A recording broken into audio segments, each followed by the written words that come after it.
Remembrance Day for all the fallen heroes and heroines of Biafra. So we want to celebrate with them. We want to, express our own, our own heartfelt gratitude for keeping the light on for over 50 years of an organized ethnic cleansing that was done by the ethnic jingoists who organized the genocide to keep Nigeria one. But what led to that genocide? What led to that war? What led to that cruelty? What led to this barbarity? Continued, which changed after what they call the war, changed to Cold War. Biafrans don't need our pity. Don't consider what I'm about to do today as a way of showing pity to Biafrans. They don't need anybody's pity. When you see Biafrans everywhere asking that they want to go, they want to leave, let us go, leave us, let's go. You are holding us, let's leave, let's go. Don't consider that as them trying to play victim. Don't consider that as them trying to seek our pity. They know that our pity, our sorry, is never going to bring back those who died, that shouldn't have died, and for their death to have been forgotten, buried by the history of Nigeria is enough pain for every one of us to know that they are not looking for our pity. And let me express this as well. The reason why I am so much in depth into what is going on in the Biafra land now was because I have read about what led to the first program that saw over 5 million human beings killed. And for the record, right, many of those who died, they didn't die in the hand of the Nigerian military. They died by a policy that starved them, including the civilians. So that's why we are just having to say this. What happened in 1967 is about to happen again in my generation. And the same propaganda that kickstarted it, that, that snowballed it, and those who are the backers at the time, many of them still alive. Well, not many of them, but so many of their own siblings are still alive today to carry out the same thing. So this time around, we have now discovered that Biafrans are not the only target. Everyone is a target. When they are done this time around with the Biafrans, I think they will use the opportunity to deal with us, the Yorubas, who they call the loudmouth, dependable ally, accomplice. Yes, that's what they call us. But we are not the only one they call the dependable allies. They manage to railroad, to hoodwink many other tribes, nationalities in Nigeria to all gang up against the Biafrans, forgetting that a day will come, a day like this, that all of us will be under the threat of the same terror group, the Fulani oligarch. And that is why I'm interested, because I know when they are done with the Biafrans, they have already perfected and then, finalized the plan of what to do to us in Yoruba land as well. You know why? Because we are asking for what the Biafrans are asking for. Let's go back to that history. Nigeria organized a genocide that killed millions of people needlessly. But there was, there's been a prejudice that preceded that. Nigeria is not meant to be one country, for the record. Okay? Nigeria is meant to be a country of many countries. Are you with me? That was why when Nigeria went into, independence, right? They agreed to be their different countries in that same confederation, right? Until 1966. But before then, before 1966, In 1963, efforts were being made by these northern Fulani oligarch politically to ensure that you see that south, that region you call south, or there wasn't south anyway, that region you call the western region, eastern region. The program, the act, the process, or let me say the plan to get it disintegrated to what it is today, as divided as many of us are now, in what used to be a united region that went into an independence in 1960, started in 1963.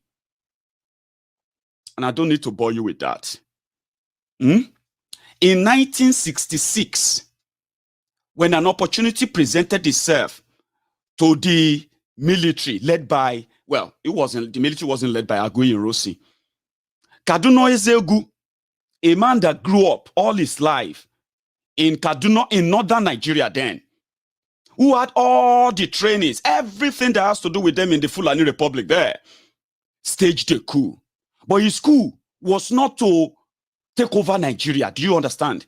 His own coup was to overthrow all the northern, starting from the northern premier, all the northern political leaders, because he called them corrupt. But somebody who felt like he was educated, more educated than Kaduna Ezegu, Aguiyi Rossi, when they dragged him to, well, it was the most senior, when they dragged him to come and help the new military government, he quickly announced the abrogation of all the regional system of government, right? And he created a unitary government that called itself Nigeria today. But it was somebody they wanted to burn, so where people wanted to burn already. Northerner planned their coup, right? Dragged you into it, and you fell for it. Dragged the entire country into one, what they have always wanted to do anyway, right? And 6 months after that, they killed him and they took over. That time, they now blamed it on the Igbos. But there's something that preceded that, for the record, okay, that finally led to that program. And this is what I can find that can really give us insight into what it is towards the Igbos in Nigeria, towards the Yorubas in Nigeria, towards other tribes, as Amadou Bello put it, in Nigeria. Are you with me? The prejudice started from here.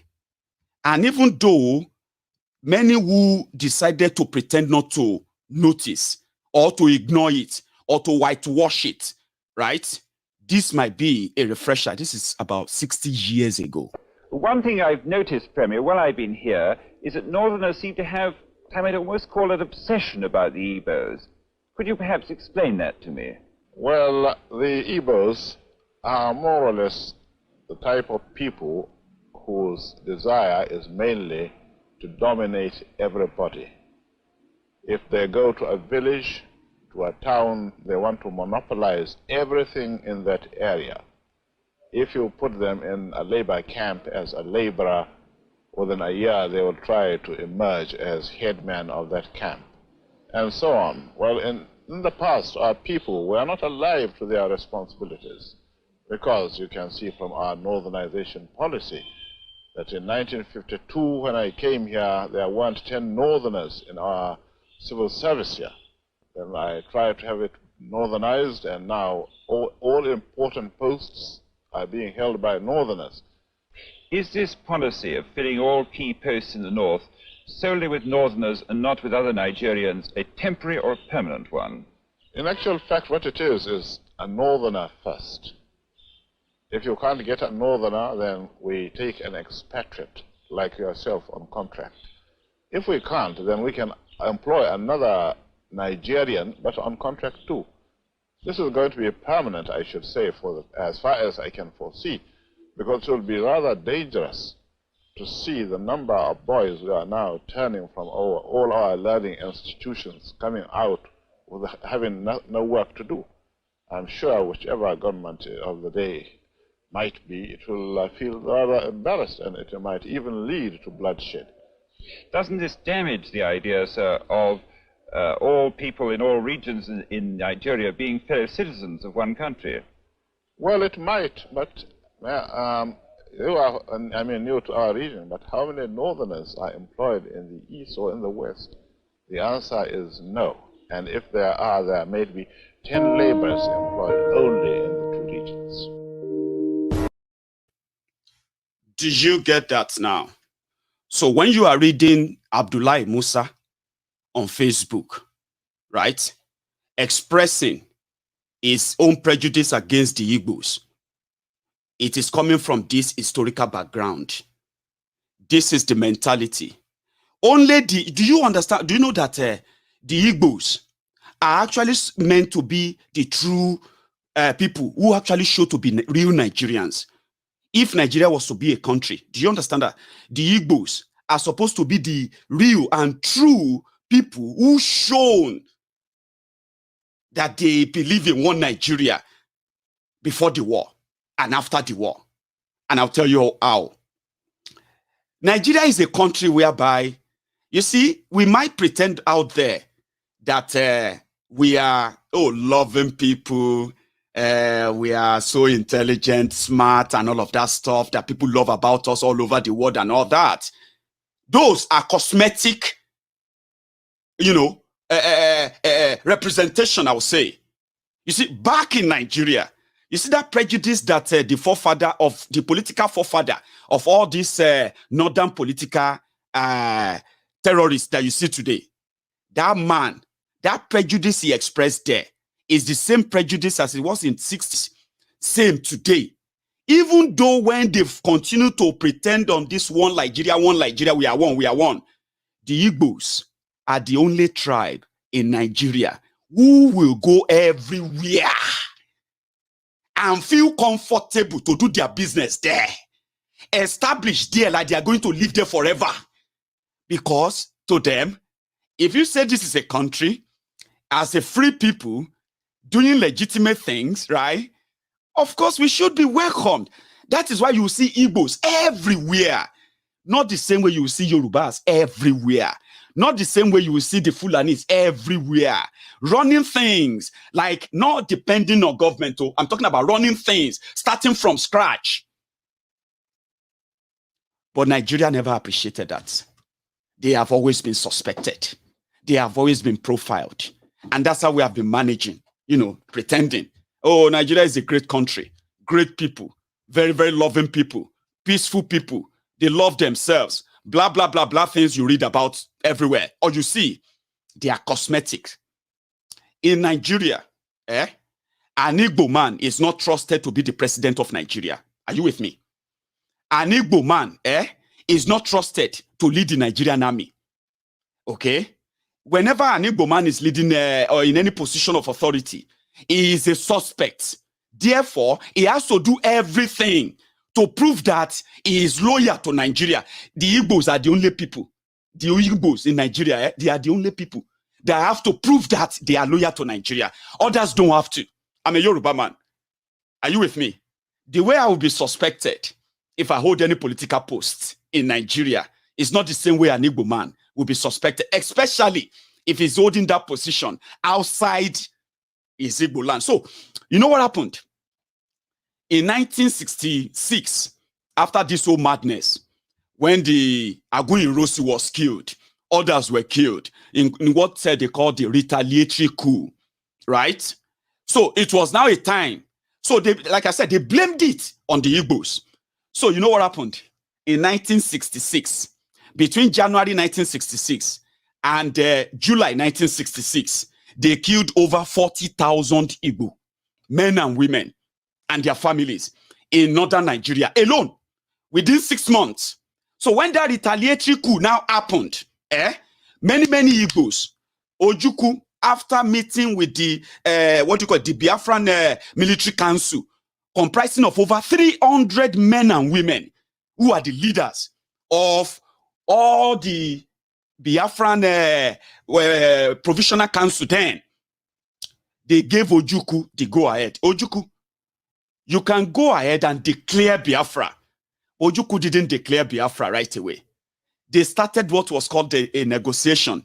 So between that January 1966 to July 1966, when the retaliatory coup now happened, right?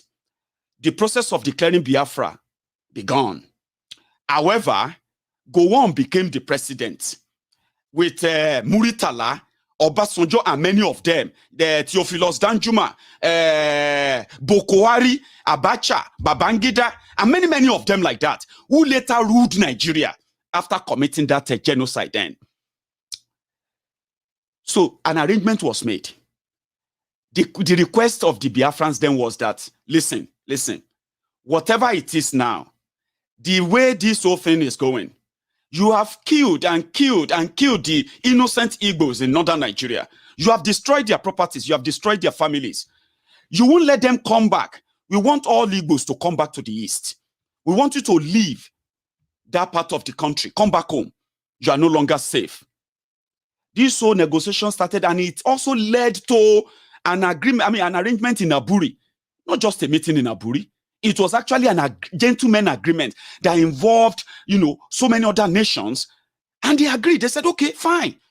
We are not going to fight war.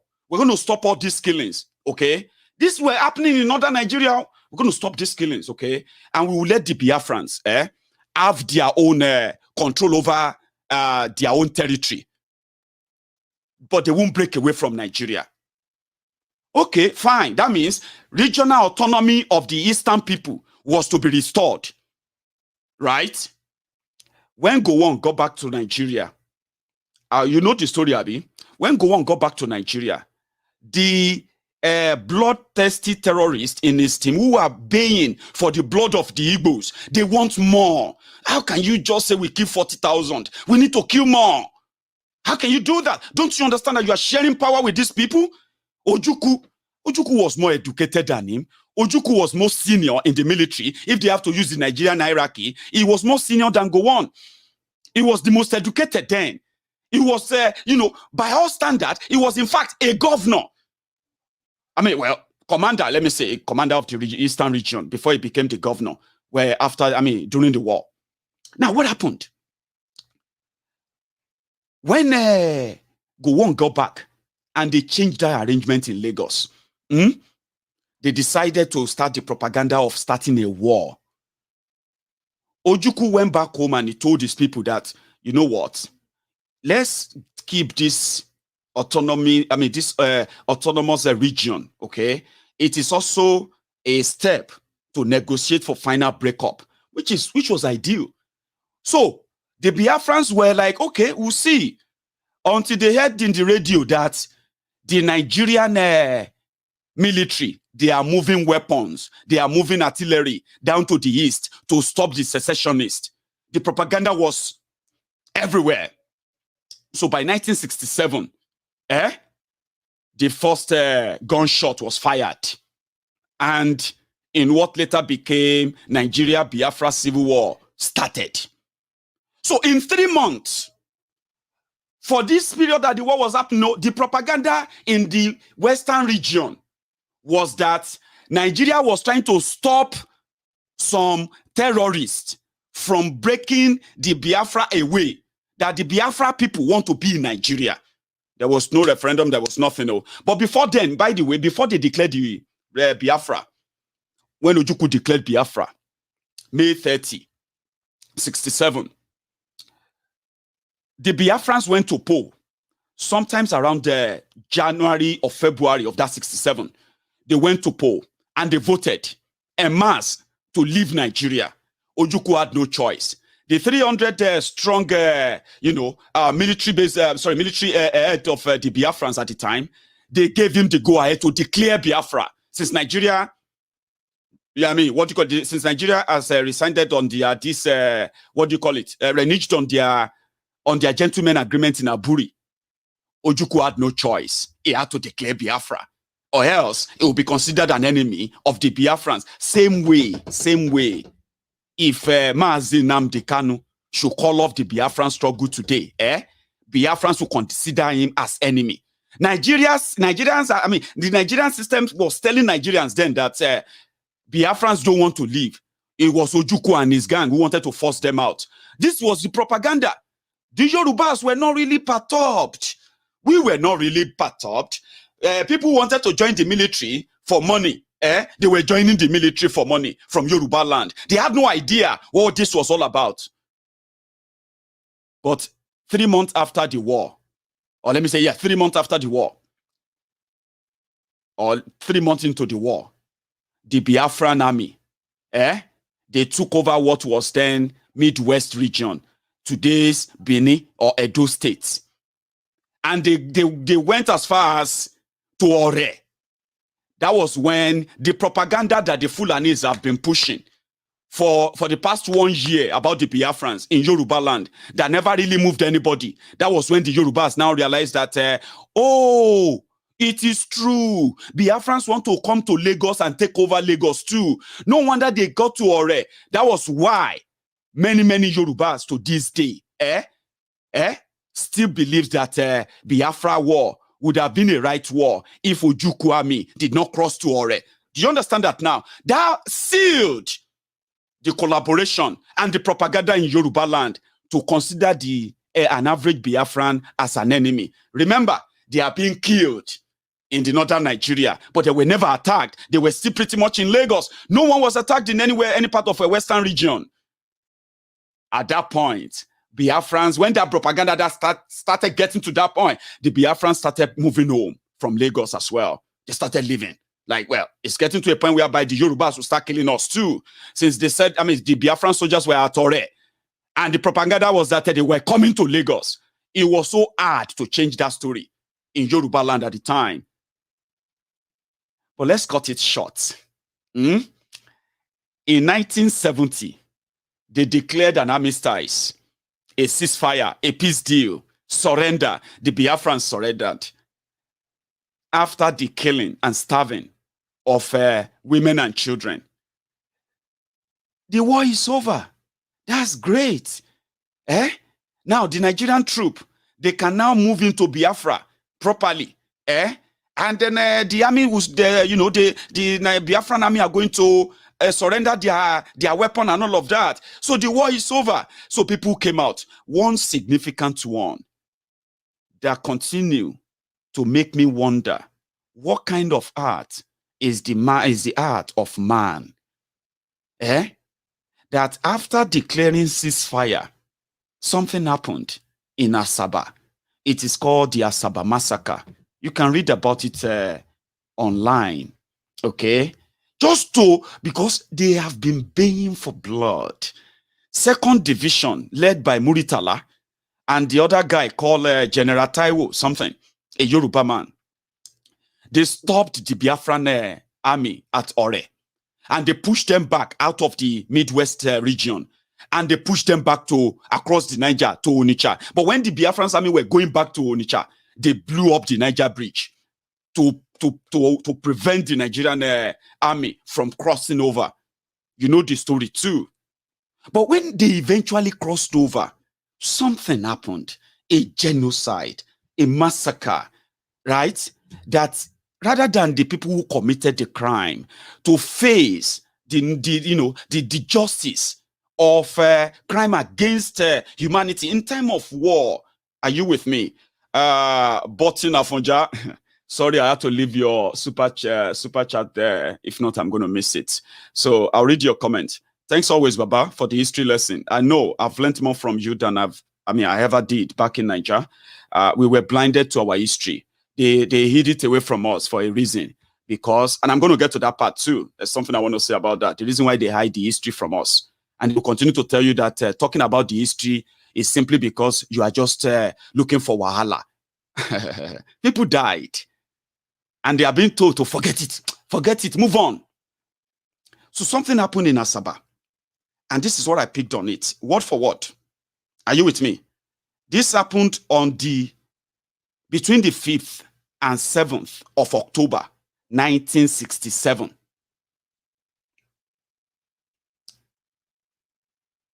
Are you with me? Between May and between the 5th and 7th of October 1967. That was when, this is the story. In August 1967, 3 months into the Biafran War, Biafran troops invaded the Midwest region to the west of the River Niger. They spread west taking Benin City and reaching as far as Ore, where they were pushed back by the Nigerian 2nd Division under the command of Colonel Muritala Muhammad.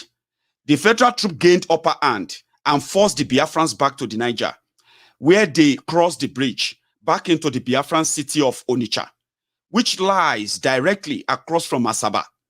The Biafrans blew up the eastern spans of the bridge so that the federal troops were unable to pursue them. The federal troops entered Asaba around 5th of October and began ransacking houses and killing civilians, claiming they were Biafran sympathizers.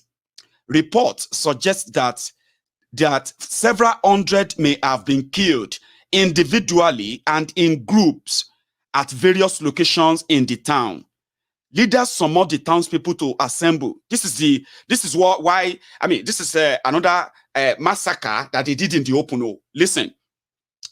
So leaders summoned the townspeople to assemble on the morning of 7th of October, hoping to end the violence through a show of support for one Nigeria.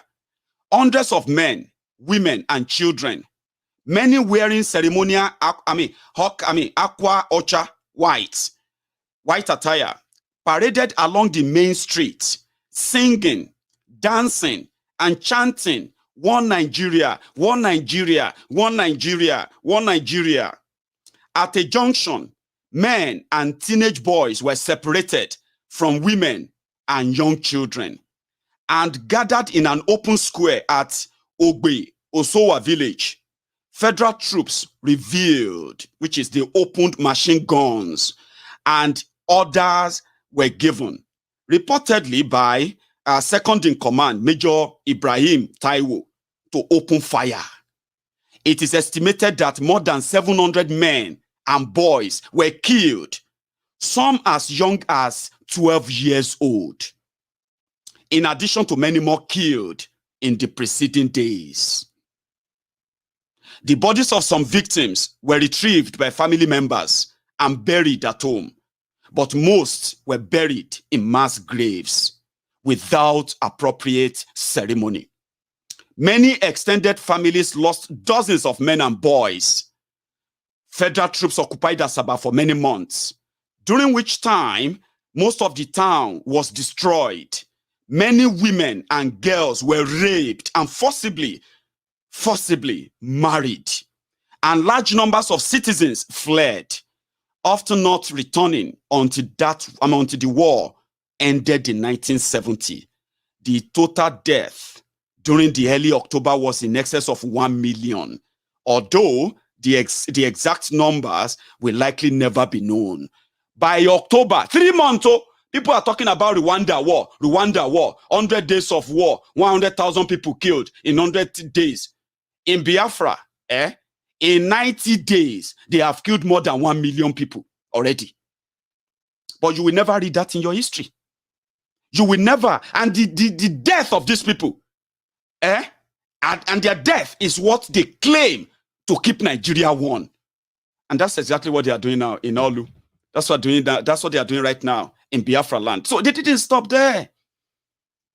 After 1970 and so many other things they did to them, they decided to balkanize Nigeria around them so that they can put them in the middle. So they'll make them look like they are landlocked. So when you draw the map of Nigeria, you will see Eastern Nigeria landlocked on the side. That wasn't Eastern Nigeria. That wasn't Biafra land. You know what they did? When they balkanized that part, they created what they call South-South. These were Biafra land. Let me tell you, Biafra is not just Igbo. Do you know that? Do you know that Biafra, when they say Biafra is actually not just Igbos. There are many nationalities that make up that. And that showed up in what was, Ojuku's government of Biafra at the time. But you know what Nigeria did? When Nigeria balkanized them, they during the war, Gowon quickly created states so that everybody will have states. Okay? There's no more region. Don't worry. States. Right? In creation of those states, when their federal troop got to Port Harcourt, When the federal troops took over all the oil-rich region of Niger Delta of today, they created states there. Those were Biafra land. Historically, they belong to the eastern Nigeria. Historically. And they were part of Biafra at the time. Yes. You know what they did again? After creating states, they started changing everything that is associated with Biafra in those parts of that eastern Nigeria. They started changing their names. They started mixing up their name of their towns, name of their... They started renaming so many places, not to reflect the Biafrans. Because even at that, when they are creating those states, cutting those land, many Biafrans, many Igbos were caught among those areas, but they were meant to be kept to be silenced. So many of those Igbos, they changed their names. They redesigned, they gave different meaning to make them show loyalty to Nigeria. Are you with me? Since Ojukwu is from the heartland of Igbo land, they just blame Igbos for it. And when you look at what I picked up, this one is, I'm so sorry that I should have put that on the screen for you to see. Are you with me? I'll read it out to you. And some of the names will sound familiar to you, possibly. They have Biafra provincial administrators. And I believe some of these names will sound familiar to you. These were Biafra land. These were the eastern Nigeria that make up Biafra. But you see a Niger Delta, man. You want Niger Delta Republic? Of course, you can have Niger Delta Republic. But you don't have to diss your Biafran brothers to prove that. You don't have to. Right? If you have been a student of history and not a student or a product of a fake country that they've sold to you, they sold it to me too. They sold it to all of us. Now, listen to this. Biafra's provincial administrators. Aba province. You know what I'm going to do? I'm going to put it on my screen for you. Are you with me? While I'm reading. They had Aba province council, province administration led by Lieutenant Colonel Ben Boulier. They had Abakaliki, led by Mr. Samuel Mbada. They had Anang province, led by Mr. Paul Nwokedi. They had Calabar, led by Professor Eyo Basse Undem. They had Degema. Please tell me, where is Degema? Is that not somewhere in River State? Tell me. They had Degema, led by Degema province. I think that's the right thing to say. The exact way to pronounce it. Okay, give me a sec. I'm going to put that on my screen. I should be putting it on the screen. So to read out. One moment.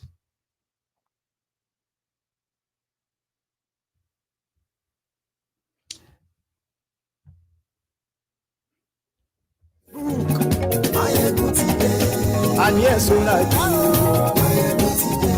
Lórí YouTube. And yes,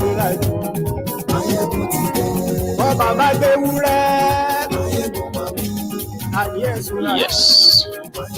I think I have it here. And yes, all that helps here. So you can read too. So you have they are the Biafra's provincial administrators for those provinces in Biafra land. So they are the Aba province, led by Colonel Ben Bule. They had Abakaliki province, led by Mr. Samuel Ngbada. Anang province, Chief Eku Kinam Basse.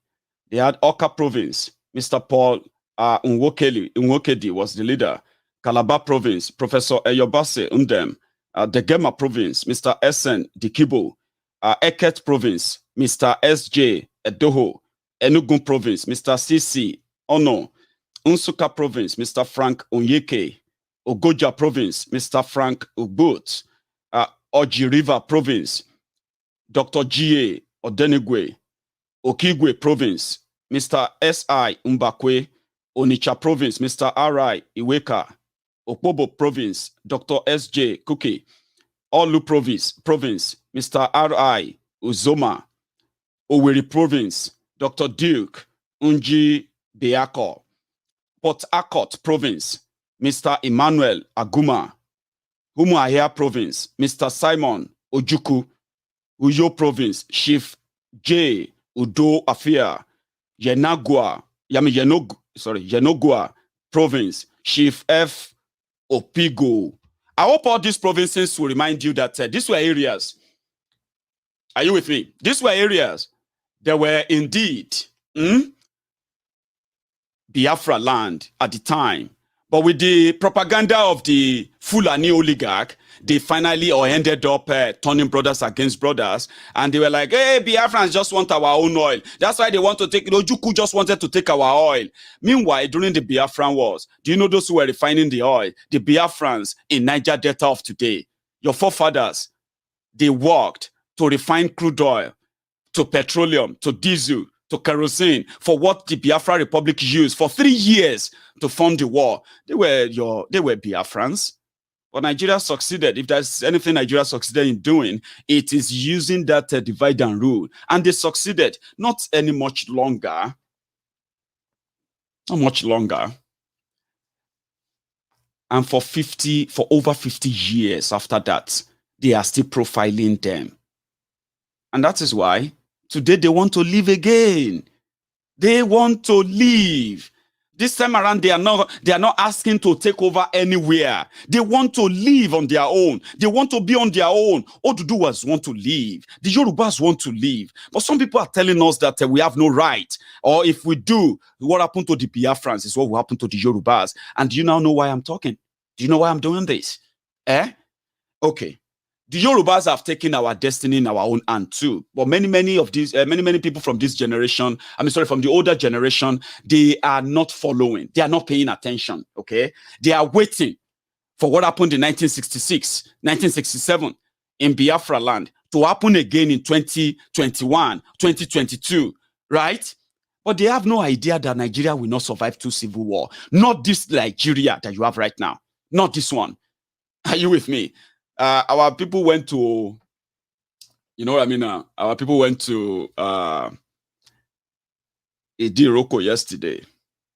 I told you that it will get to a stage whereby those who believe that Nigeria won't break up or nothing will change, they will change their mind. Things will prove that. Shebi Nigerian army are killing people in the eastern Nigeria right now. They will start doing the same thing in western Nigeria as well, in Yoruba land. Abi, then we'll see how Nigeria is going to survive a second civil war for an army that is unable to defeat terrorism, but rather enable them. Adetong Agba, my dear auntie, I think we met in London. Do you know why I remember your name and your face now? Thank you very much, man. Okay. This is a sister, I would say, an auntie. I will use that, auntie. So we met in London during the protest against Boko Haram to go back to Nigeria. And she came to me. She was like, Maiyegun, I can take you back to the airport. If that's going to be an issue, I was like, oh, somebody brought me. I was like, okay. Do you need anything? She was just there to help. And here we are. I'm glad to hear from you again. Thank you so much. I'm going to read your comment. Biomo ba baiton abaroba aroba niba baiton. Well done, Maiyegun, for this brilliant program. May Allah continue to enrich your knowledge. Amen. Thank you, ma. Amen to that. Thank you very much. I'm so happy to hear from you, by the way, because that scenario in front of the Abuja House in London just came back flashing, and I know you are going to be smiling, watching this. Thank you very much. So let's continue. Our people went to Idiroko yesterday things have gone beyond what you can even, imagine. Let me tell you that, okay? People might be pretending. Those who have the money and the guns to suppress people from coming out, they have no idea of what is coming for them. They have no idea.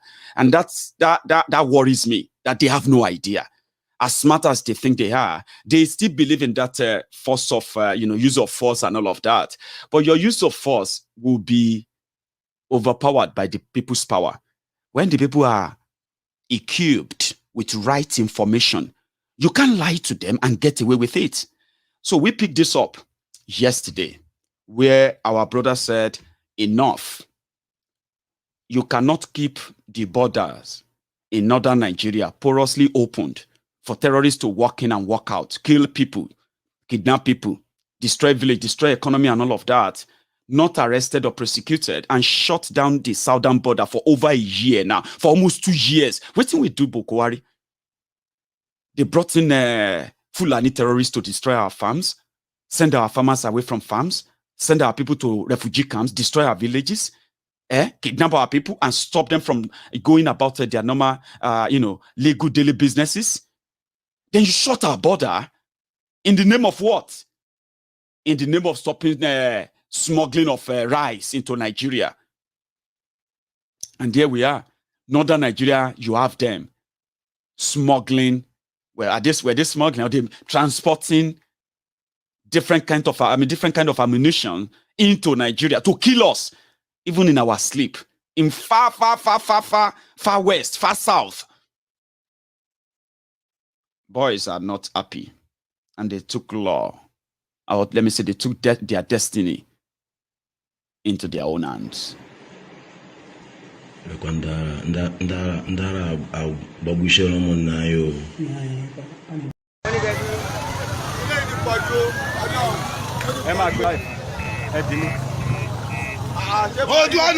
No going back.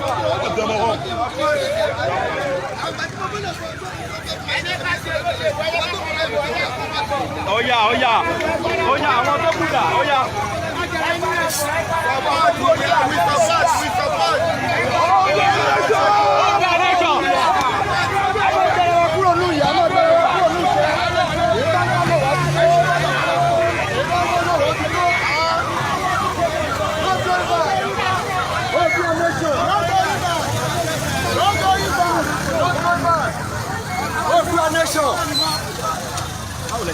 No, won't be long.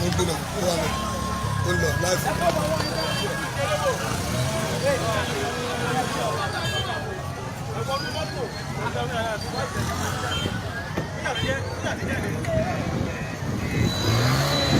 Ẹ jáde tó wá yìnbọn yín.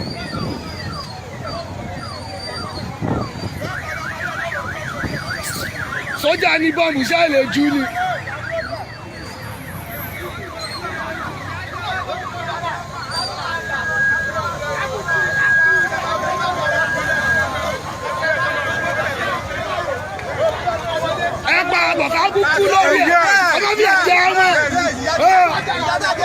Come here, Jama.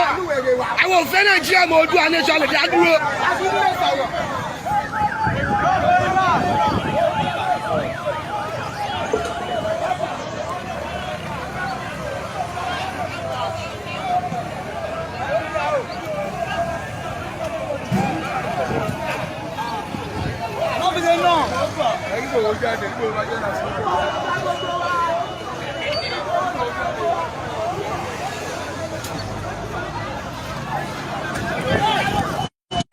No, bí ọba yẹn ṣe máa ìmọ̀lẹ́ kan náà fẹ́ súnmọ́.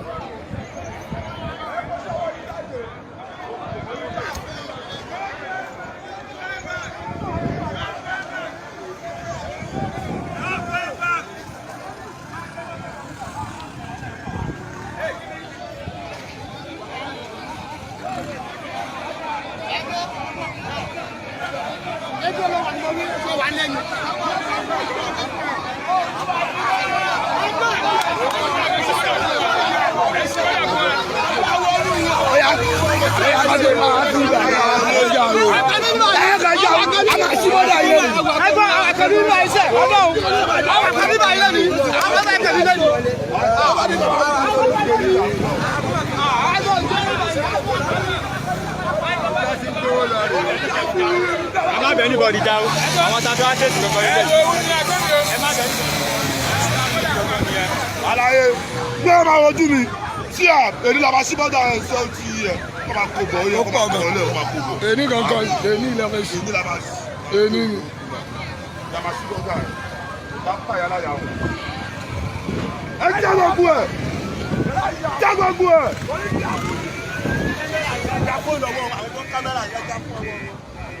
Àwọn tó ń kámẹ́rà yẹn dà. Àwọn dúró wò ó tán o, àwa tọrọtọrọ ni o. Èwo ni wọn ló ń kámẹ́rà? Èwo ni gbogbo ọlọ́tẹ̀ ń kámẹ́rà nù?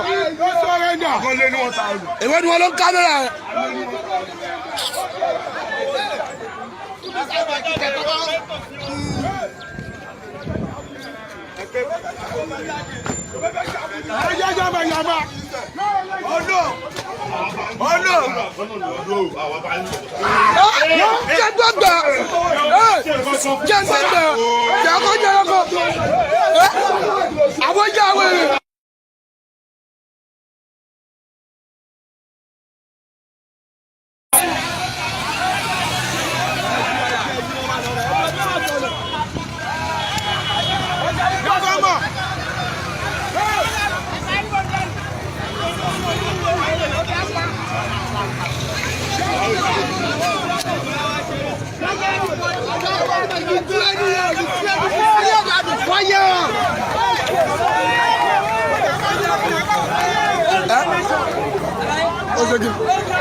Well, it was an amateur video, okay?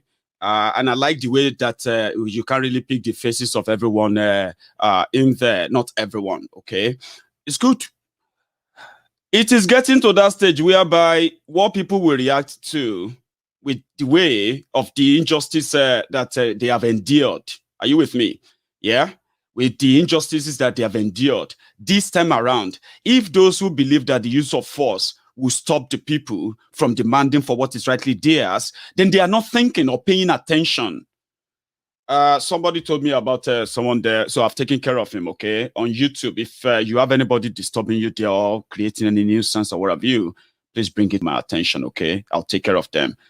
They can sometimes probably, stray. Sometimes they stray onto platforms like this and they begin to misbehave. When you find one, tell me. I can take care of them, okay? Thank you very much, my brother there, Yusuf Yakini. To you too, sir. Olatunji Babatunde. Let me see your super chats.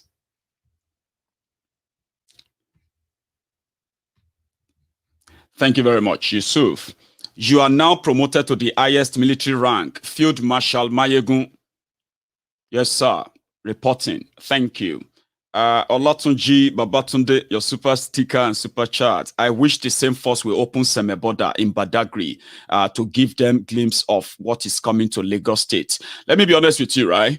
We're going to get to a stage whereby the young Yorubas are going to take over their Papa Wharf. Are you with me? They are going to take over the MPA in that Lagos State. Tinubu won't do anything. Not because he has any power to do anything, okay? He has no control over it anyway. He doesn't collect anything from there, except when they go to collect their rubber. Imagine they are making trillions from your state. And you have no say in it. You just have to go to Abuja and beg for peanut. Yoruba young people will take over the Muritala International Airport and they're going to change the name. The day they are going to take over that place, is the same day they are going to change the name from Muritala Airport to our own preferred name, not a name for a murderer. So that's what I wanted to say about rewarding terrorists, rewarding criminals in Nigeria. Muritala that committed this program in Asaba. Muritala later became your president. He was killed like a common criminal. Indeed, he was a terrorist. He was killed. And since then, those who killed Biafrans to keep Nigeria one, they have been killing themselves and killing themselves and killing themselves. And that, like it's a power tussle, power struggle. Why the country continue to die? And it has gotten to a stage whereby you should not save Nigeria, save the people. Let's save the people. Let's tell the people the danger they are in. So for over 50 years, 1970 to 2021, isn't that 51 years? Should that be? 51 years, not a single day or a date is set aside for those they killed to keep Nigeria one. But they keep a day, they call it Remembrance Day for the Nigerian army, the ones that continue to commit that treason, to continue that, to commit that genocide all over Nigeria. They have been doing it for years. They have been rewarded for it. They say the Remembrance Day for the fallen heroes. Who are the fallen heroes? The heroes who killed civilians, children, women, armless people, unarmed people. These were the heroes that they celebrate in Nigeria, because Nigeria's what? Nigeria reward criminals. Nigeria reward terrorists. Nigeria pay if you are a criminal. If not, why would the Boko Haram be a president? Somebody that overthrew the democratically elected government. He later became a democratically elected president himself. What an irony. So that's what Nigeria does. So Nigeria removed it completely so that they can do it again. And that's exactly what they are doing now. About to start that second one. And we have many, many of you who have been dragged into that brainwashing. Today, a day like this, should be declared a national mourning day in Nigeria. It should be in your history. And the names of all the people killed, including the children, their names should be printed on an epitaph that will be, at the center of your country, like they did in Rwanda. But that's not what you did in Nigeria. That is why every little thing, they will say, we'll just kill you.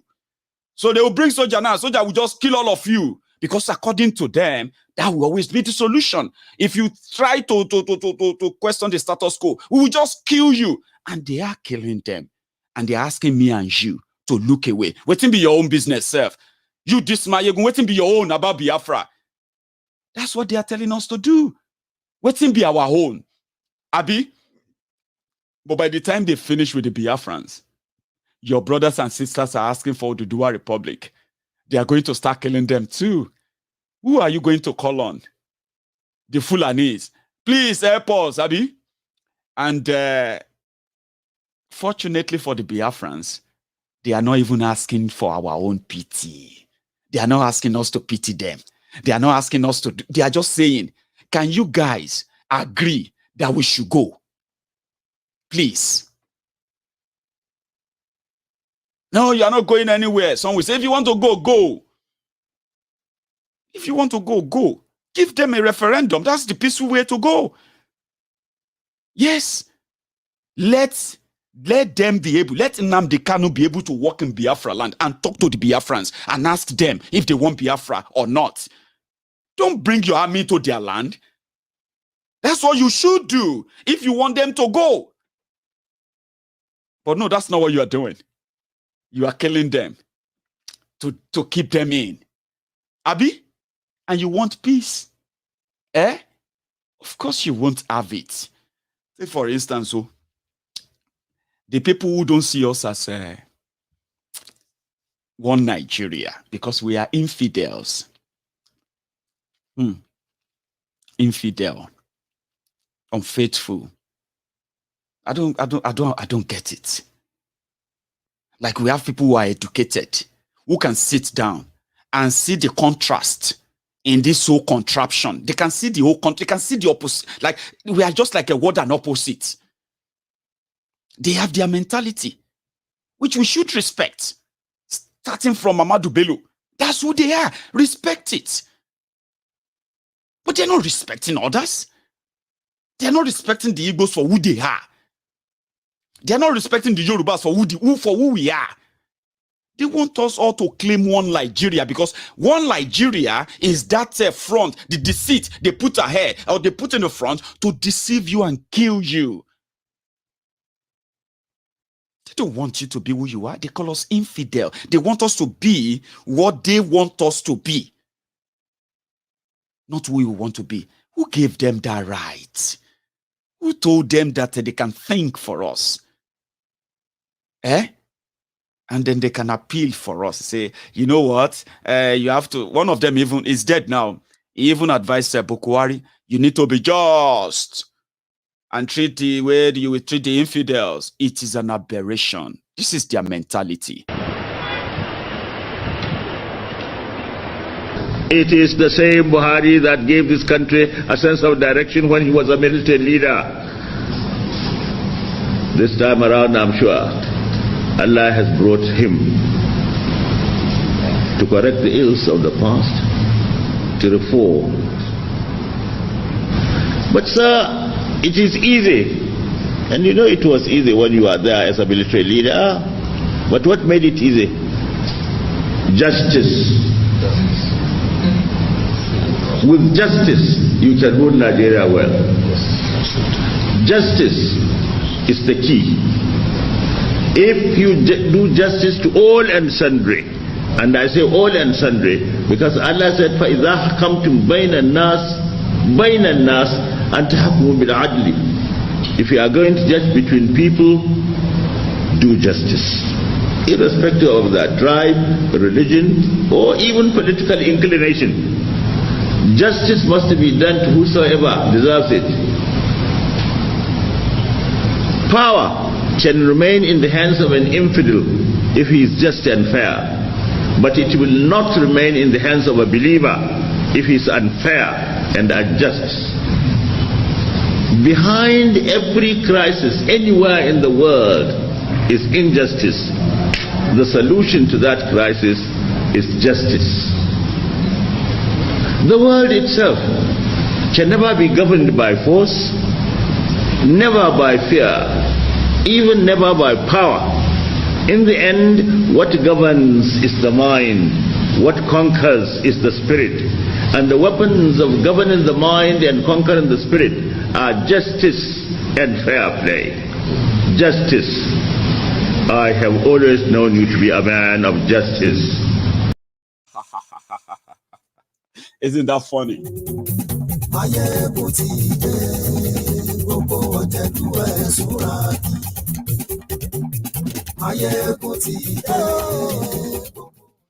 When people like that talk about justice and they mention Bukwari in the same sentence, I don't know what figure of speech that is. However, let's proceed. Nigeria that won't remember or acknowledge the killings of the Biafrans in from 1967 to 1970, and to date, for 55 years, they have been killing Biafrans comfortably and getting away with it. And those who have killed Biafrans have been rewarded with different positions, different political, and so many other rewards. And they tell them to keep quiet because they can do it to others. Well, today, the Biafrans are not the only one going through the killings anymore. In fact, the Biafrans are the only people who have publicly come out to say we will defend ourselves and we won't rely on the Nigerian security. You know why? Because the people who started killing them were the Nigerian security agents anyway. So why would they rely on them to protect them? And they were right. Today, as much as the terrorists are killing and ransacking every village, every tribe, every nationality in Nigeria today, the Nigerian military is going after the Biafrans who put together their own force to defend their land against the Fulani invasion. That is Nigeria that you are living in, okay? But yes, they are not the only one. Aisha Yusufu has something. But there's also another thing I want to share with you. This has to do with, the Greenfield students kidnapped since April, where we have an update on them. they have been freed. They are, imagine, the kidnappers collected 180 million naira from the parents. Nigeria is done for. Okay, so they released them, and then, but before I play that for you, listen to Aisha. She has something to add. There is massacre going on in Benue State. There's genocide going on in Benue State. Lives are being wiped out. It seems as if there's a conspiracy to wipe out the natives that are living in many areas of Benue State. And we cannot afford to look away. We cannot afford to keep seeing these killings going on, and we keep looking away. Are we waiting until it becomes our turn? Are we waiting until they get to our village? Are we waiting until they begin to wipe away our children, our siblings, our relatives, our village people, and all of that? What is the federal government doing about what is going on in Benue State? What is the commander-in-chief doing about what is going on in Benue State? What are the people of Nigeria doing about what is going on in Benue State? What is it? What is it? We're tired of the killings. We're tired of the death. We're tired of the burials. We're tired of the fact that human life does not seem to mean anything in this country. Benue people have been crying. They have been crying. They are being killed in their sleep. They are being killed awake. They are being slaughtered. And enough is enough. Why is Benue under attack? Who is there to take over Benue? A lot of the people have been coming out and they've been complaining that their lands are being taken away. They're driven away from their villages. They're slaughtered like animals. Their properties are destroyed, and new people come in and take over their lands. What is the federal government doing about that? What is the federal government doing about that? What is the commander-in-chief doing about that? What is the president and commander-in-chief of the Federal Republic of Nigeria doing about what is happening in Benue State? Is it a crime to be a Nigerian? Is it a crime to be from Benue State? Why is it that life seems not to matter to the government of the Federal Republic of Nigeria? The primary responsibility of any government is the protection of lives and properties of its citizens. And any government that cannot protect the lives and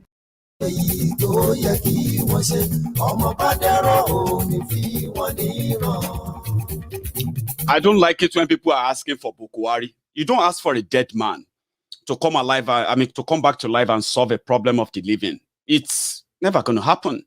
But yes, massacre, genocide in Benue. You have been reading about it.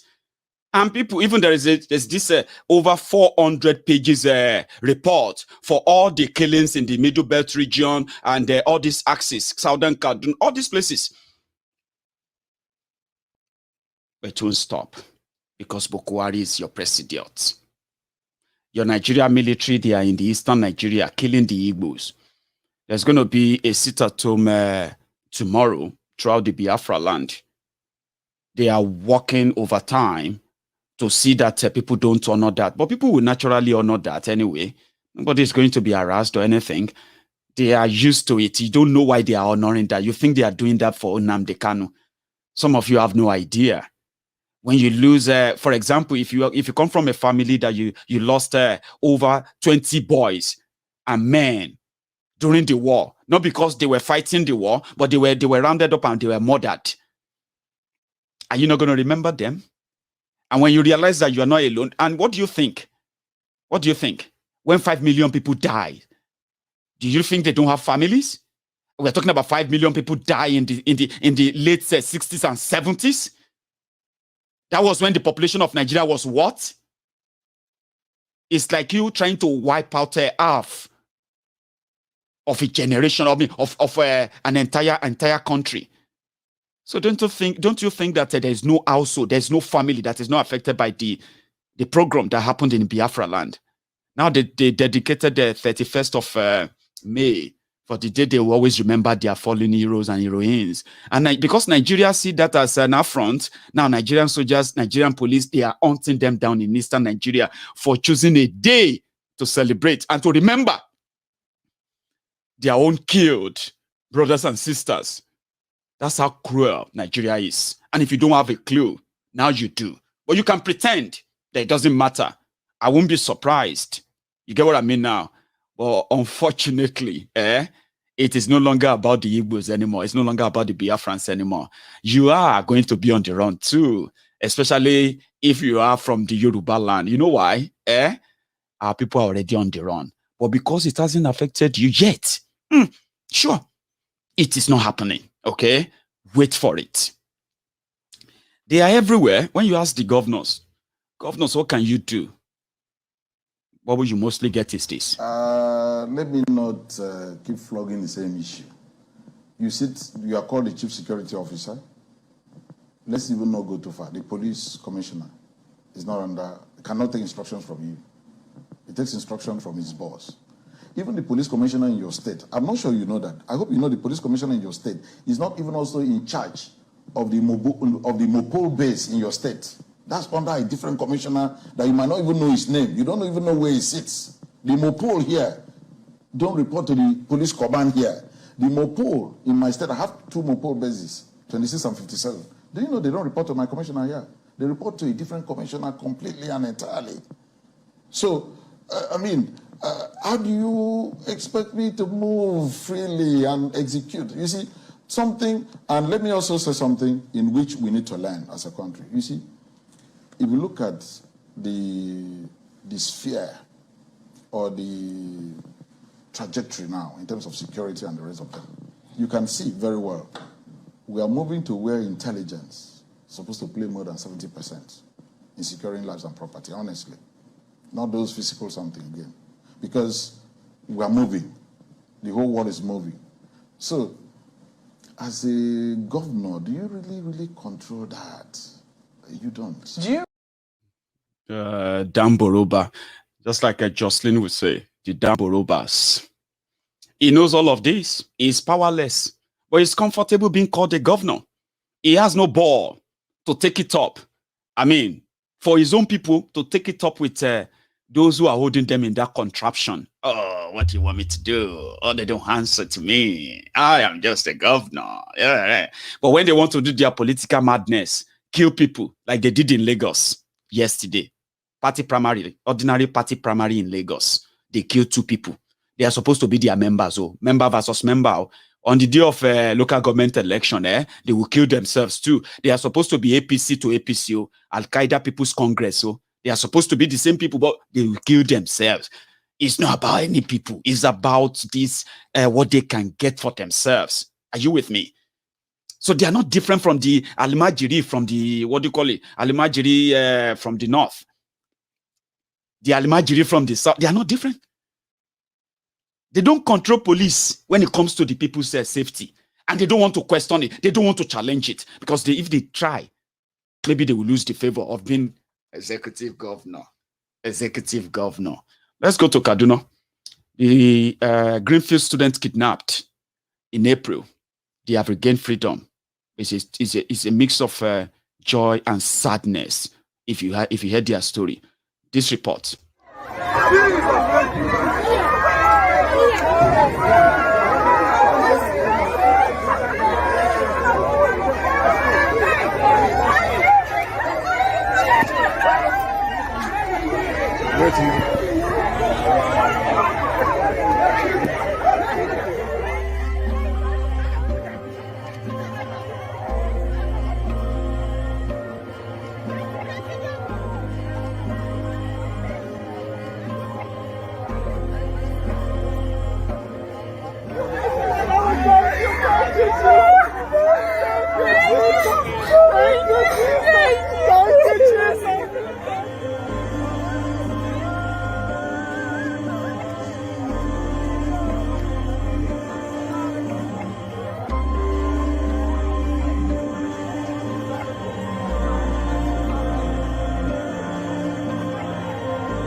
Allow my children to come out.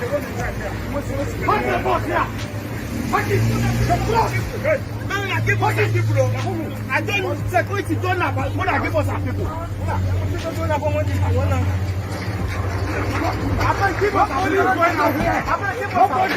Give us our children. Let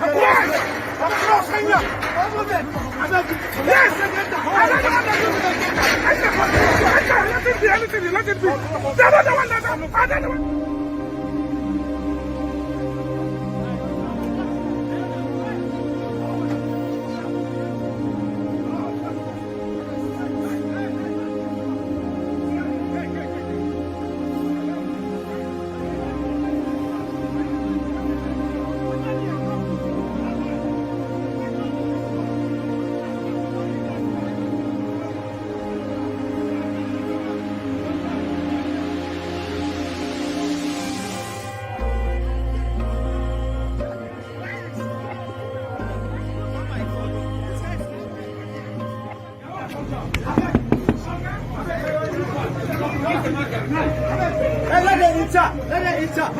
Sit.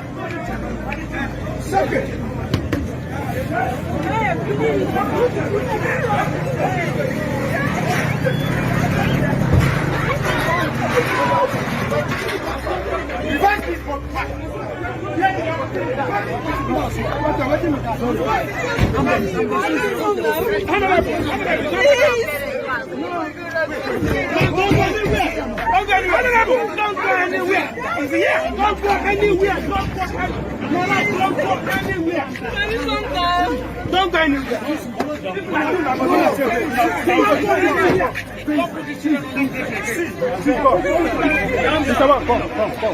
know you're a very man. Sit on. I'll talk to you. Where are we going? Where are we going? Where are we going?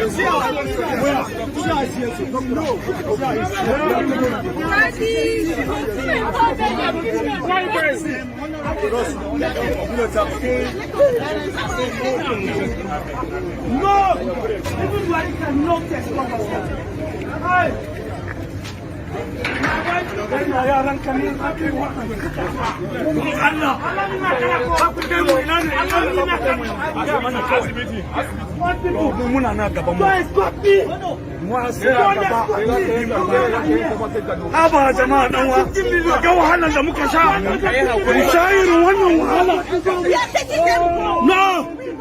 No, 150 now we beg. I beg 150. They want to escort us. When they were calling us, where are they?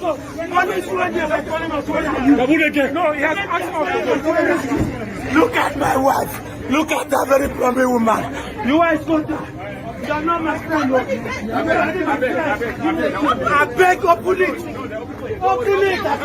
We don't need a security. We don't need it. Go in there, don't worry. Go in there. We don't need it. Open the gate. Open the gate.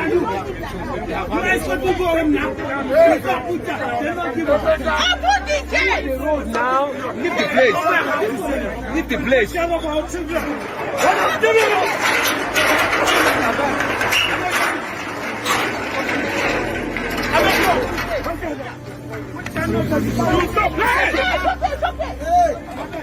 It's okay. It's okay.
I don't know how you felt watching that. I can't continue watching that, honestly.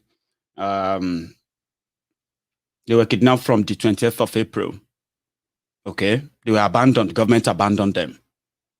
So the family raised 180 million in all to get them back. 14 of them, the last 14 of them. And then the government who went to take them, they wanted to go and display them as usual, put new clothes on them and display them that we rescued them, and they will bury the parents out of it. But the parents won't have none of that. It wasn't something they're going to settle for, or you know what I mean? So they took it on them in front of the base. Sir, that's what they collected. Sir, how much? 180 million. Say it again, please, sir. Like 180 million. That is what they collected from us, from parents, without the help of a government, none of the government officials that have come to our aid. Since the 20th of April, they took these children. Not single one policeman that the government have released. That's how bad it is. So if they have another story out there, now you have the real story. So the children are back to their parents. The trauma will live with them for a very long time. And I hope they get the real help that will actually heal them, okay, to heal up from this experience. I can't imagine subjecting children to this barbarity. That's the state of Nigeria now. The Taswed and the FUNAB students kidnapped. We are yet to get an update on them. They are not making the headline the way these ones are, but they were kidnapped in Ogun State. They are still in captivity. Well, I haven't received an update if they have been released or ransom paid yet. That is the situation, okay? Then some criminals put themselves together that they wanted to do what is called the constitutional reform, and they put this woman, Remi Werekwe, the wife of Tifnumbu, the Jaga Wiri, the Jaga idiot of Lagos. And she went there to start calling the people, attendees, thugs. The lady that Remi Werekwe called a thug finally shared her own view. Well, she tells her own side of the story. And I think you should know. You might have seen it elsewhere, but I think you should possibly hear from her directly. And also from Lagos mom, Remi Werekwe. But first, this. They had sent out an invitation and said people should come. There was a public hearing. So we had gone to the public hearing. We had our papers prepared to go and present our papers. So a colleague and I had two other colleagues with me from Better Nigeria. Better Nigeria is a non-partisan organization for Association of Nigerians who want to see the glory of Nigeria come back. So we had prepared our document. We were on the queue waiting to go in. People had been going in. They had their own period. They had cards. They had invites with them that had been given to them ahead of the program. But we didn't mind. We were staying on the queue waiting, only for us to get to the door. And they now said, "Oh, we're full. We have 250 seats, and that's the capacity." And at that stage, I was like, "How can you have 250 seats? This is a program that's supposed to cover Oyo, Ogun, and Lagos State. Lagos State alone has a population of over 10 million people. You have asked us to come and hear our voice, to come to consultation. So how can you now tell us now that it's full? And besides, you were supposed to have it at the TBS. Last minute, you changed it to the Marriott. Who does a public hearing at the Marriott? You know, and I was talking to someone and engaging the person, and they were like, "Oh, I only work for them, or I don't do anything about it." I said, "Well, okay, if that is the case, get a duty manager, get a screen out here. There are loads of people, not just myself, out here that can't get in. Let us be part of the process. We don't even mind if we're not seated. We will stand and watch." And that was what happened. Then, Madam Senator, my senator, Mrs. Remi Tinubu, came out from the hall. I don't know what they had said to her. She came out and she said, "Where is that woman? Where is that woman that is talking? Where's that woman? Where's that woman?" And I walked from where I was to where she was. And I said, "Good morning, ma. I have been on the queue for a while trying to get in, and we can't get in. Now they're saying that they're closed. And we really don't understand why we cannot get in, because you have invited us. If you knew that you had a certain number, you should have done an online registration and we'll have registered ahead. Then if we go online and find out that registration is closed, they're full to capacity, then we would understand this. But we would have come all the way to Ikeja, and then you now say that you only have seats for 250 people. Oh, and she said, before I could even send it, she just went, "Stop it, stop it, stop it, shut up, shut up, shut up, shut up." police, come and get this thug out of here. And at that point I said, ma'am, I am not a thug. A thug is a violent, ma'am, I am not a thug. A thug is a violent person. A thug is a criminal. I am not a thug, and I refuse to be addressed as a thug. I am a Lagosian. I live in Lagos. You are in my constituency. I have a right to ask you or to lay a complaint on the process that I think is wrong. That is what my right is as a citizen of the Federal Republic of Nigeria, and that was it. So, that's what happened, and then, like the video speaks for itself. But I really don't want us to really dwell on all the video alone. The thing I really want us to look at is that, do they really want us to be part of that review? Yes. It wasn't a fair review. In my opinion, I don't think they actually wanted us to be involved. And that is the issue for today for me, is if you do not want us to be involved, then do not act as if. Because from now on, we are no longer going to sit back. We are going to be part of whatever process you say you are part of. Because it took me weeks to get people to come on with me. Everybody said, oh, it's a scam, it's not going to work. I said, you cannot sit at home and be saying something is a scam. Let us go there first. So they won't say they called and nobody came. When you go there and then there's a problem, there's an issue, then you can now say, okay, I have been there, I was there, this is what happened. So this is why I would like to come in, because you obviously approached this exercise in good faith. You said you went even with your documents. I'd like to know what the documents contained. But then this incident happened, and you have now described the process as elitist, disenfranchised, manipulated hearing, which is disappointing, I'm sure, for you. Now, there have been criticisms of the entire process, which you just alluded to. A lot of people think it's an exercise in futility. I want to know now how you feel, how you plan to still participate, if at all you do, and if you don't wish to participate, what is the next step for you to really bring to light those contents that you had in those documents? Okay, thank you very much. I will participate again, because we have to be part of the process no matter what. We cannot let whatever it is happens shut us out of it. Because when things are now passed, we go on and say, oh, we don't know when it happened, we went there, we went whatever, how did they come up with this? Whatever it is that they're doing, I would encourage all of us to stop sitting on the back burner and want a new constitution and a new beginning. But we're still open to the fact that, okay, you want to do a review, how do you want to go about it? There's certain things we want we want a constitution that involves everyone. We want a constitution that represents everyone, regardless of who they are, that represents everyone equally. So we took a document saying we want accountability, we want a responsive government, we want a responsible government, we want a government that we can talk to, we want accountability, we want transparency. One of the things that made me realize that I don't even think the thing is real, because when you go to a place and you're asked to submit a document, the thing you would expect is that they would check the document if you have submitted the required, if you have followed procedures or whatever. We took the document there. The lady that took the document just threw a slip at me and said, fill out the slip with your name, and took the document and just put it away and put it on the floor with all the other documents. I was saying, Madam, we have our software copy. Madam, we have our, I was still trying to engage her in the process. But she wasn't interested. I just thought to myself, so that was the beginning of it. I just thought, look, when we got there, finally was able to go in after the... Anyway, thank you, Auntie Oloko. It is a sham. And you people going to their constitutional review, as they call it, is just all of you validating it. Validating the charm. Validating the sham. Validating the fraud. You see?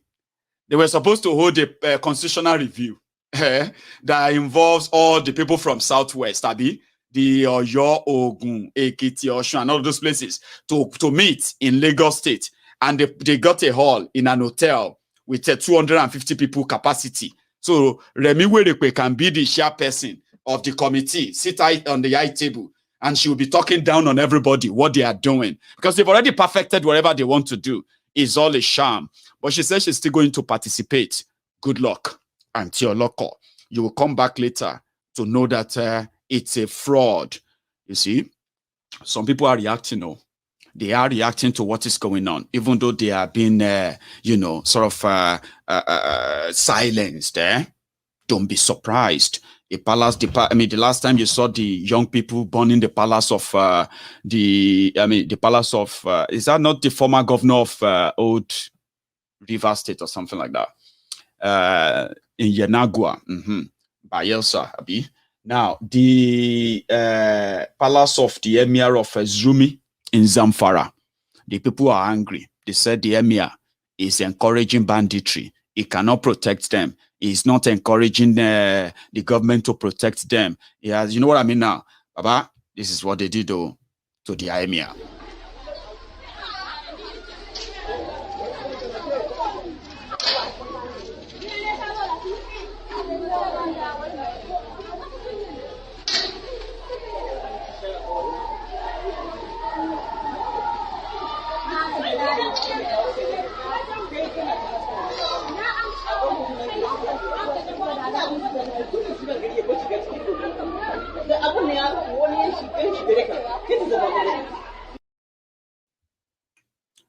It's an amateur video as well. You see that smoke?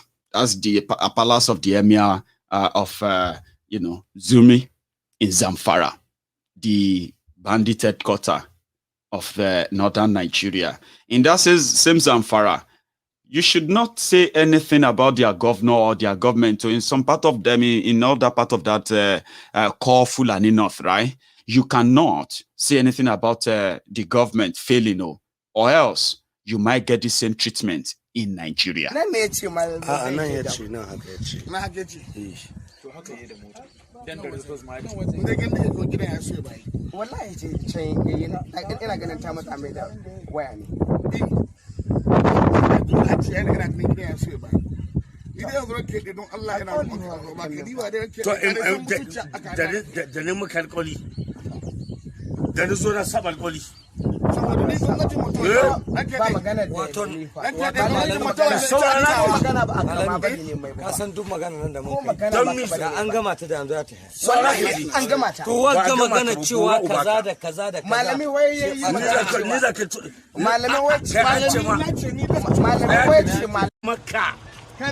wai hada na hekare kuwa wala tsakani na da girma Allah akan mutum ina duk abin da ka sani bai yiwa mu ina baka hakuri na ni down on my knees ku ga ku kai hakuri tsakanin ku da Allah da matsayin Annabi Muhammad sallallahu alaihi wasallam tashi ni dai na yi nilin down da Allah da ni da Allah da ni da Allah da saurara ka da Allah da ni da mutawalla da ni da Allah wane ne mafi abin tsoro Allah abu to tsakanin ka da girman Allah wanda shi da ke ɗaukar rayuwa tsakanin ka da girman Allah da mulkin da an mutum ya gada.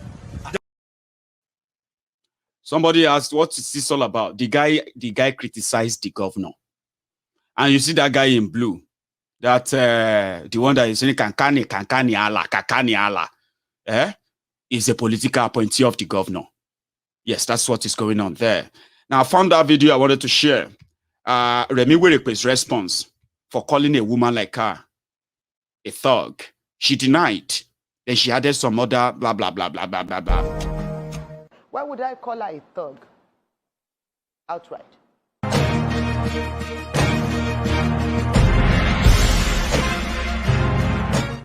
Of the hotel was like they were banging on the door. So I said, let me go out there and see. I left the governor, which normally that is not even right. I'm chairing, and then who is going to help me, to attend to whatever is going on? If it messes up, then that means I failed in what I was doing. So I came out, and then I saw another senator there from Oyo State talking to, he said, oh, these are senators from the Oyo State House of Assembly. I said, but the hall is full. If the governor leaves, then we will have room. Possibly he came in with some people. We'll have little room. The room was supposed to sit 250 guests, and it was packed full. So I came out, and then I saw a lady screaming, and another man immediately saw me. Young people started speaking very rudely. Then I saw the woman. I said, don't shout. Let's move away so I can talk to you. But she kept shouting, and she kept referring to how she did me a favor when I think maybe it was during the Dino incidents that she marched for me. I said, that doesn't mean that you marched for me, that if something is wrong, I shouldn't be able to tell you so. But she kept, I said, let's move away from the door. So, but all you from Oyo State, you can't go in at once. They'll count, they have a head count of the seats that are available, and they'll seat you. Then we'll take it after the governor leaves. I know some people would also leave with him, and then you can come in. So I said, okay, you the lady, let me see you out there. She kept screaming and screaming. I said, why are you acting like a thug? I thought I'm, going to speak to somebody who is a woman I can talk to. I said, this I can't do. But still, I said, and then they changed it to said, I called her a thug. Please. But this particular incident, I looked at the man, he was angry. Maybe possibly he could have been waiting for a long time. I didn't know who registered. I wasn't on the registration desk. But I looked at him, wanted to talk, but he was just being outright rude. I saw him, he was angry. Then I look at the woman screaming. See, Auntie Remy. Man, these guys, this family.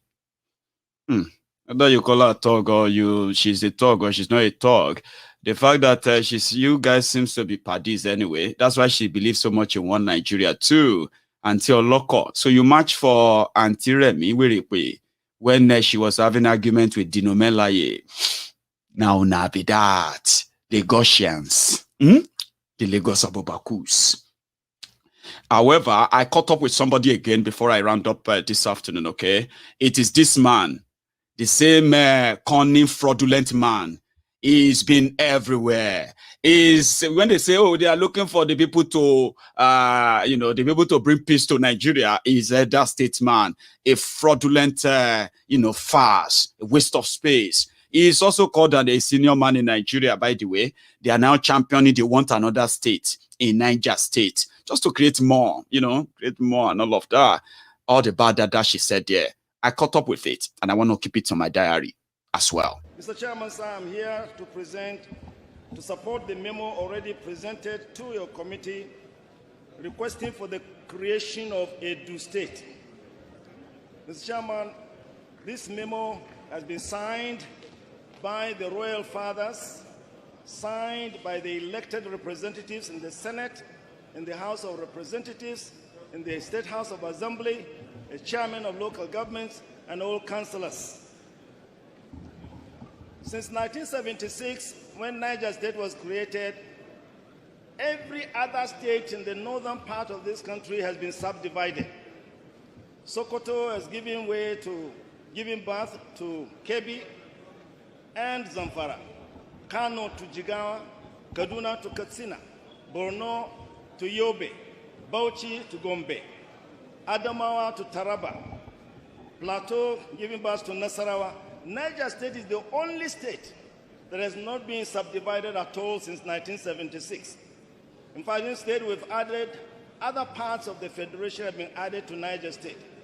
With a population of over 2.5 million, the area we are proposing to be carved into a new state has all it takes for economic viability. Huge land resources, huge mineral resources, huge human resources, every Olofu, huge resources. What is Niger State economic value? If Edo State is part of Niger now, why are they not rich in resources? Niger State, that Boko Haram now control 4 local government areas there, Abi. That's what they do. They give us states. There are other Yorubas who are also asking for state. There are other Igbo criminals who are also asking for state. There are others who are also asking for state everywhere. In Kaduna, they are asking for state too, okay? So that they can do, because Nigeria is, turn by turn Nigeria limited, sharing formula and all of that. They are all coming with, we have resources, is a lie. The resources they are talking about is how to, then they will give them governor, they will give them senators, they will give them their own rep, they will have local government, they will be collecting allocation, and they too will be making all manner of useless statements about one Nigeria, one Nigeria. We don't want more states. We want to leave Nigeria, and we will make the people understand why. We are doing it already. People know why they want to leave, but we just need more people to know. Let the Biafrans go. They don't want to go the 67, 70 era anymore. They don't want to go that way anymore. They want to live peacefully, stop the killing, stop the genocide that is going on in the eastern Nigeria as we speak. And I am actually working on something, right? I know maybe I shouldn't make it public, but I will still make it public. I am working on getting a very, very good somebody who knows the the in and out of the eastern Nigeria very well, with a very good pay, by the way, to help us document all the atrocities in a very, kind of maybe not too professional way, capture them in camera, not those amateurish short videos. We want real videos. When you are recording, maybe I should just throw it open, okay? As a Biafran, right? If you are in Biafra land, as you are watching this video, when next you are making a video of all the atrocities of the Nigerian military, please don't record it like this. Make sure your camera, your phone is placed like this. If you can do it like this, you will be able to capture a better balanced, videos that can be used anywhere in the world as either as evidence or as proof of what is going on right there, as evidence in the cases, or as proof online to tell people about the atrocities. Don't record your videos like this anymore, like always putting it like, make sure you place it like this. When you record a video like this, it will be useful anywhere by anyone. So with that, I'm putting forward a very mouth-watering, offer. So when I get somebody who is ready to take up that, I will discuss with that person privately, okay? We need to document all of this. Same thing in Yoruba land. Our brothers who are capturing every event of, Oduduwa Nation agitation and rally, when you are recording your videos, don't record your video holding your phone like this. Record it like this. I'm talking about set up your what do you call it? The horizontal position there. So place it that way, and you will capture the best image. We should begin to document all this. And for those who have been doing it, the risk of their lives and all of that, we appreciate you. Your messages that are coming out of that place is helping us to gain insight, to have an idea of what they are doing in that eastern Nigeria. Are you with me? So keep it up, and then you are not alone. Like I said, the Biafrans don't need our pity, okay? They need our support. We need one another. That's one thing about that. We have the Kwara state, Kwara Republic. These are the people from the Middle Belt. They have carved out their... We have a southern coalition first, with everybody coming to the table with their own memorandum of understanding. What do you want? Oduduwa Republic. What do you want? Biafra Republic. What do you want? Kwara Republic. What do you want? Yes, a coalition of the southern Nigeria can push this Janjaweed back to wherever they come from. It is possible, and that is not racist, by the way. Are you with me? Because in a country like Nigeria, Nigeria shouldn't be a country. You know what I mean now? If we're all living in our own, we'll probably have our different names, our different languages, and our different culture, tradition, and way of lives. You get what I mean now? So, since we were muddled up in this contraption, we have been battling that identity forever, okay? It is the right thing to ask for. Only those who enjoy the bloodbath of others or the blood of others will say otherwise. Let's keep it going. Let's keep it moving. Let's keep it peaceful. It will come to pass. Good morning to all of you, or good afternoon to you. I'm going to see you some other time. Maybe later tonight. If you have the time, join me. Good morning.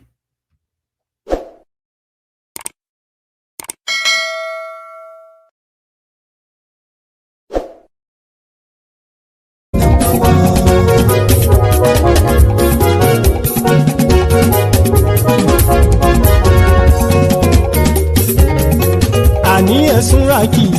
Maiyegun ti dé. Maiyegun ti dé. Ọ̀jẹ̀lú ẹ̀ Súnrakì. Maiyegun ti dé. Àní ẹ̀ Súnrakì. Maiyegun ti dé. Lórí Facebook. Maiyegun ti dé. Àní ẹ̀ Súnrakì.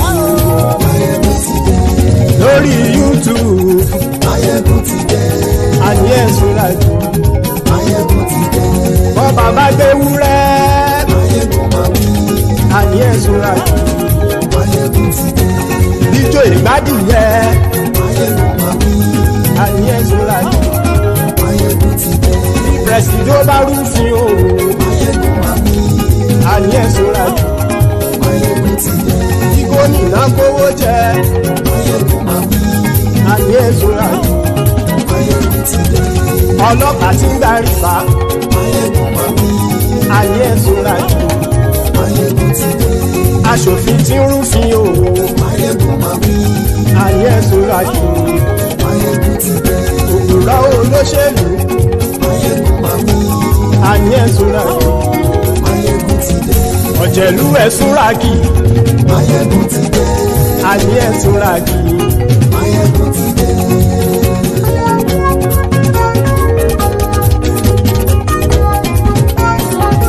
Maiyegun ti dé. Gbogbo ọ̀jẹ̀lú ẹ̀sùn rákì. Maiyegun ti dé. Gbogbo ọ̀jẹ̀lú ẹ̀sùn rákì. Ṣùgbọ́n ní bá ti ṣe èyí tó yẹ kí wọ́n ṣe, ọmọ bá dèrò ní fi wọ́n níran o. Maiyegun ti dé. Gbogbo ọ̀jẹ̀lú ẹ̀sùn rákì. Maiyegun ti dé. Gbogbo ọ̀jẹ̀lú ẹ̀sùn rákì.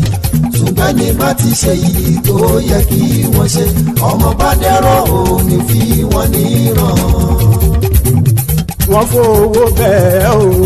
Maiyegun ó sọ pé wọ́n ò fẹ́ bẹ́ẹ̀. Wọ́n fowó bẹ́ẹ̀. Maiyegun ó sọ pé wọ́n ò fẹ́ bẹ́ẹ̀. Oníkan ṣáàtì ṣe èyí tó yẹ kí wọ́n ṣe fáwọn ará ìlú tó gbé wọn débẹ̀ o. Maiyegun ti dé. Gbogbo ọ̀jẹ̀lú ẹ̀sùn rákì. Maiyegun ti dé. Gbogbo ọ̀jẹ̀lú ẹ̀sùn rákì. Ṣùgbọ́n ní má ti ṣe yìí tó yẹ kí wọ́n ṣe, ọmọ bá dẹ́rọ̀ ò ní fi wọ́n níran. Kì máa yí ṣe eré, ọ̀rọ̀ yìí kì í ṣe ẹ̀fẹ̀. Kì máa yí ṣe eré, ọ̀rọ̀ yìí kì í ṣe ẹ̀fẹ̀. Ẹni bá ti lè lẹ́bọ̀ lẹ́rù o, ọmọ bá dèrò kàṣàyè tú wọn síta. Maiyegun ti dé. Gbogbo ọ̀jẹ̀lú ẹ̀sùn rákì. Maiyegun ti dé. Gbogbo ọ̀jẹ̀lú ẹ̀sùn rákì. Ṣùgbọ́n ní bá ti ṣe yìí tó yẹ kí wọ́n ṣe, ọmọ bá dẹ́rọ̀ ò ní fi wọ́n níran. Tẹnitẹni ọmọ Maiyegun ọ̀rẹ́ ara ìlú mọ̀mọ́ ni mo fọlọ́run ṣọ́ ẹ̀ bá kìlẹ́bù. Lóòótọ́ olódodo ìlú ọ̀tá ìlú mọ̀mọ́ ni ìwọ ṣá máa ń ṣọ́ra kò sì mọ́ bẹ̀rù. Bọ́tà ń lé ibo níṣègùn lé káwọn mọ̀mọ́ fi ṣera wọn ni ó ti dẹrùn tí wọn ò gbọ́dọ̀ sì mọ́ bẹ̀. Èèpo ọ̀gọ̀ lọmọ bá dérò tàjẹ́ ò gbọ́dọ̀ jẹ́, ó ti jọba lórí abínú ẹni kò sì mọ́ fòyà. Àìsíwọ́lu ní ẹnìkẹ́ ìgbódì ẹyin lábàrá o, ó kó ẹni tó bá dán wò á kàmù. Maiyegun ti dé. Gbogbo ọ̀jẹ̀lú ẹ̀sùn rákì. Maiyegun ti dé. Gbogbo ọ̀jẹ̀lú ẹ̀sùn rákì o. Ẹ̀yin bá ti ṣe èyí tó yẹ kí